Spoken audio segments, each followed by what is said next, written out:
चे दोन स्ट्रेंथ येतात 7.5 आणि 8.4. 8.4 त्याचं मॉलिक्युलर वेट आहे, त्याच्यामुळे ते 1 मिलीमोल पर ml होऊन जातं. हे थोडं 0.9 आहे, but doesn't matter. It is practically 1 millimole is equal to 1 ml. तर डोस आपण बघितला कार्डियाक अरेस्टमध्ये 1 मिलीमोल पर kg इम्पेरिकली देतो. युजली आपण फॉर्म्युला वापरतो 0.4चा, पोटॅशियमसाठी 3 वापरतो, ते 0.4 वापरतो, बट तो इम्पेरिकल आहे. ॲसिडॉसिसचं correction is not indicated if pH is more than 7.1 in diabetic आणि 7.2 इन जनरल तरच. आणि dose is usually 1 millimole per kg, परंतु या फॉर्म्युलाने देतो. हाफ आपण बोलस देतो, हाफ आपण IV चालू करतो. बट इरिटंट आहे वेन्सला, खूपच हायपर ऑस्मोलर आहे, तर त्याच्यामुळे हायपरनेट्रेमिया होतो आणि व्हॉल्यूम ओव्हरलोड पण होतो. व्हॉल्यूम ओव्हरलोड आता बघा 7.5चं 1400 मिली ऑस्मोल आहे, खूपच हायपर ऑस्मोलर आहे, वेन्सला इरिटेट करतं आहे. नंतर आपण बघितलं हायपरकॅलेमियाच्या ट्रीटमेंटमध्ये आहे अल्कलॉसिस इंड्यूस करतो मेटाबॉलिक. अल्कलॉसिसमुळे कर्व लेफ्टला शिफ्ट होते, ॲफिनिटी कमी होते आणि हायपोकॅलेमिया होतो. सडन इन्क्रीज इन इंट्राव्हस्क्युलर व्हॉल्यूम होतं एवढं हायपर ऑस्मोलर दिल्यामुळे. तर ही थेरपी लास्ट ऑप्शन आहे. It is not recommended unless and until खूप सिव्हिअर मेटाबॉलिक ॲसिडॉसिस आहे, लेस दॅन 7.1 आहे, किंवा बायकाब इज लेस दॅन 10 तरच. नंतर 50D मध्ये 50 ग्रॅम आहे. ईच ग्रॅम 4 किलो कॅल देतं, तर मग 50 ग्रॅम 200 किलो कॅल देईल. तर कार्बोहायड्रेट आणि प्रोटीनचं 4 आहे कन्व्हर्जन, फॅट 9 आहे, अल्कोहोल दोघांच्या मधात आहे 7वर. हायपोग्लायसेमियासाठी काय नाही, 25 cc ऑफ 50% डायरेक्टली ठोकून द्यायचं आहे. विथ इन्शुलिन देतो आपण हायपरकॅलेमिया ट्रीट करायला, हायपोग्लायसेमिया ट्रीट करायला. हे पण हायपर ऑस्मोलर आहे, ऑस्मोटिक डायरेसिस करतं, इरिटंट आहे वेन्सला.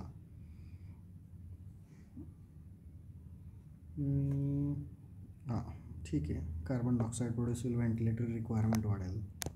तर अल्बर्टीज रेजिमेन आहे, रूल ऑफ 10 आहे. 10% डेक्स्ट्रोज घेतलं आहे. 10% डेक्स्ट्रोज फॉर्म्युलेशन मी बघितलं नाही, ॲक्च्युली 5 days बघितलं आहे. बॉडीची नीड आहे 5 to 10 ग्रॅम पर आवर. तर 10 हायर साईडला घेऊन 10 डेक्स्ट्रोज 500 ml मध्ये, त्याच्यात 10 units insulin regular. Rule of 10 म्हणून सगळं 10 आहे. 10 मिली इक्वालंट ऑफ KCl म्हणजे हाफ ॲम्पूल 100 ml जाऊ द्यायचं, म्हणजे 2 युनिट पर आवर जातं आणि 10 ग्रॅम ऑफ डेक्स्ट्रोज जातं. तर ही रेंज आहे 120 ते 180साठी. 120च्या खाली 5 युनिट करायचं, 80च्या खाली तर स्टॉपच करायचं आहे. अबव 80 5 युनिट ॲड करायचे, म्हणजे 5-5 युनिट ॲड करत जायचे. म्हणजे आधी समजा 10 युनिट असेल तर 2 युनिट पर आवर झालं, 15 म्हणजे 3 युनिट पर आवर झालं, 20 म्हणजे 4 युनिट पर आवर आलं. तर इन्शुलिन वाढवायचं आहे. 1 युनिट ऑफ इन्शुलिनने 25 to 30 milligram per decilitre sugar खाली येते, असा पण अंदाज आहे. तर इन्शुलिन वाढवू शकतो, फक्त ब्लड शुगरवर लक्ष पाहिजे आपलं. आणि पोटॅशियम 1.1 मिली इक्वॅलंटने कमी होतो. 1 युनिट दिलं की हाच फॉर्म्युला आहे. 1 युनिट दिलं की 2.5 ग्रॅम शुगर कमी होईल, ग्रॅम नाही mg पाहिजे,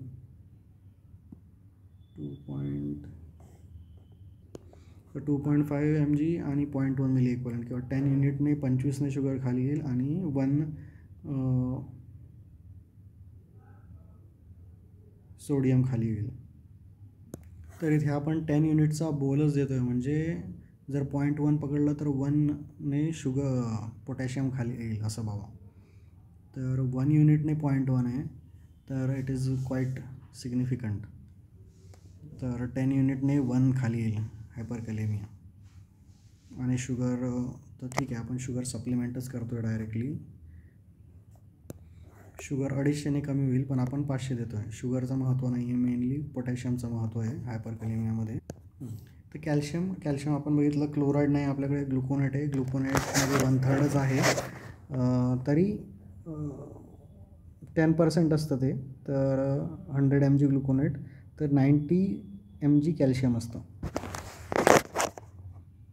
आणि याच्यामध्ये त्याच्या तिप्पट जाईल म्हणजे 270 mg होईल 10 cc पर cc 27 एलिमेंटल होईल. तर नॉर्मल आहे 9 to 11 मिलीग्रॅम% आहे. तर ही व्हॅल्यू मिलीग्रॅम% आहे आणि जर तुम्ही फिगर्समध्ये कन्वर्ट केलं तर ते 2 मिलीमोल येतं. म्हणून RLमध्ये कॅल्शियम 2 मिलीमोल आहे आणि याच्यात कन्वर्ट केलं तर 9 to 11 येतं. मल्टिप्लिकेशन फॅक्टर आहे मिलीग्रॅम% टू मिलीमोलसाठी तुम्हाला 0.25ने गुणायचं आहे किंवा 1/4 करायचं आहे आणि व्हॅलेन्सी 2 आहे म्हणून ते 0.5ने करायचं जर मिली इक्वॅलंट करायचं असेल तर. मिलीमोलमध्येच मोजतो आपण. तर 10% आहे आपण बघितलं. तर 100 ग्लुकोनेट तर 90 त्याच्यात कॅल्शियम झालं. हे 1/3 आहे क्लोराईडच्या. तर अरेस्टमध्ये आपण बघितलं क्लोराईड द्यायला पाहिजे कारण की ग्लुकोनेटला मेटाबोलाइज व्हायला टाईम लागतो आणि कमी पण आहे त्याच्यात. तर कॅल्शियम देतो हायपोकॅल्सिमियासाठी. हायपरकलेमियाचा फिजिओलॉजिकल अँटॅगोनिस्ट आहे. इमिजिएटली ॲक्ट होण्याकरता विदिन 15 मिनिट. नंतर counter the effect of calcium channel blocker. Okay. नंतर citrate toxicity after massive transfusion. Citrate chelator आहे आणि जे आहे 9 to 11 याच्यातलं हाफ बाउंड आहे, हाफ आयनाइज्ड आहे. तर आपल्याला आयनाइज्ड महत्त्वाचं आहे म्हणून युजली अल्ब्युमिन कमी असेल तर ईच ग्रॅमसाठी 1 मिलीग्रॅम हे कमी होतं कॅल्शियम. म्हणून इथे युजली पॉइंटेड घेतात किंवा 1 पण घेऊ शकतो आणि पेशंटचं अल्ब्युमिन 4 पकडतात. 4 वजा जेवढं काही असेल मग तो त्याचा डिफरन्स त्याच्यात ॲड करतात म्हणजे वी आर ॲडिंग फॉर हायपोअल्ब्युमिनिया. तर अल्ब्युमिनला बाइंड असतं, अल्ब्युमिन कमी झालं म्हणून तर करेक्ट करतो, तर ॲड करतो आपण. परंतु रिसेंट आर्टिकलनुसार त्याची काही गरज नाही आहे. तर मग 9च्या खाली आला तर मग आपण ॲड करतो. हायपोकॅल्सेमिया कशात होतो आपण बघितलं. रिनल फेल्युअरमध्ये कॅल्शियम लॉस होतो. डायुरेसिसमुळे पण लॉस होतो. अल्कलॉसिसमध्ये कॅल्शियम आत जातं. सायन्स काय येतील तर विकनेस होईल. ट्रान्सफ्युजनमध्ये चिलेशन होईल म्हणून कमी होईल. मसल विकनेस होईल. नंतर ट्रॉझिओस साईन, चोस्टिक साईन आणि ECG. QT is directly proportional to calcium. Calcium वाढला QT वाढतो, कमी झाला कॅल्शियम इन्व्हर्सली प्रोपोर्शनल आहे. तर इन्व्हर्सली प्रोपोर्शनल आहे, QT प्रोलॉंग होतो आणि हायपरकॅल्सिमियामध्ये शॉर्टन होतो. ट्रीटमेंट आहे हायपरकॅल्सिमियासाठी तर ट्रीटमेंट इज ओनली फ्युरोसेमाइड. हायपरकॅल्सिमिया होईल काहीतरी ट्युमर लायसिस झालं, बर्न झालं, हायपरथर्मिया झाला, हायपरपॅराथायरॉइडिझम झाला तर CKD पेशंट, CKDमध्येच वेगळं रिझन आहे. Abdominal pain, kidney stone, joint pain ते आहे ना, मोन्स तेवाला. Abdominal pain, kidney stones, joint एक आणि मोन्स, सायकॅट्रिक डिस्टर्बन्सेस हायपरकॅल्सिमियामध्ये. क्रोनिकली एलिवेट असेल तर ठीक आहे. चलो, थँक्यू.